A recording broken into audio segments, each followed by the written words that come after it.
കർണാടകയിലെ ഒരു തേങ്ങയാണ്. ഇതിൻ്റെ വില 50 രൂപയാണ്. തൂക്കിയല്ല മേടിക്കുന്നത്. വലിപ്പം അനുസരിച്ചാണ് അവർ വില ഇടുന്നത്. ഇവിടെ ഒരു കരിക്കിൻ്റെ വില 70 രൂപ 60 രൂപയാണ് കരിക്കിൻ്റെ വില. തേങ്ങയുടെ വില 50 രൂപ.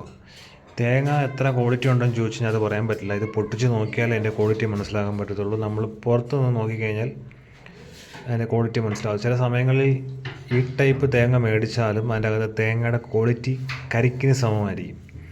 എന്നാലും അത്യാവശ്യം 2 പേർക്ക് ഒരു 2 ദിവസം അല്ലെങ്കിൽ 3 ദിവസം ഉപയോഗിക്കാൻ പറ്റും. ഫ്രിഡ്ജൊക്കെ ഉള്ളവർക്ക് നല്ലതായിരിക്കും. ഞാനിത് കാണിച്ചത് തേങ്ങയുടെ ക്വാളിറ്റി കാണിക്കാനല്ല. ഇവിടെ ഈ വിലയാണ് തേങ്ങയ്ക്ക്. ഏറ്റവും കൂടുതൽ തെങ്ങ് ഉൽപ്പാദനം ഉള്ളതും കേരളത്തെ അപേക്ഷിച്ച് കർണാടകയിലാണ് കൂടുതൽ.